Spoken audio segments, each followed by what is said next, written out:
പ്രിയമുള്ളവരെ, കയ്യിൽ കിട്ടുന്ന ഏതേത് വീഡിയോകളും വാർത്തകളും നിജസ്ഥിതി അറിയുന്നതിന് മുമ്പ് ഷെയർ ചെയ്യാതിരിക്കലാണ് ഏറ്റവും നല്ലത്.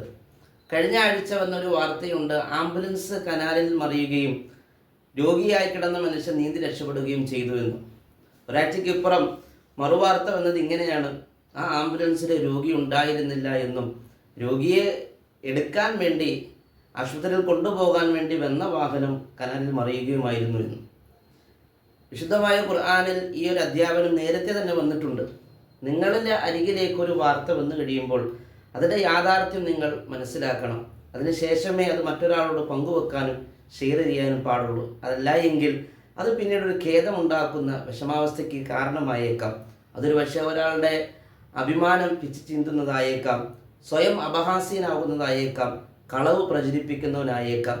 എന്തു തന്നെയാണ് എങ്കിലും നമ്മുടെ കയ്യിലേക്ക്, നമ്മുടെ മൊബൈൽ ഫോണുകളിലേക്ക്, നമ്മുടെ കാതുകളിലേക്ക് എത്തുന്ന ഏതേത് വിവരങ്ങളും ഈ സത്യമാണോ യാഥാർത്ഥ്യമാണോ എന്ന് മനസ്സിലാക്കിയതിന് ശേഷം വേണം നാം ഷെയർ ചെയ്യേണ്ടത്.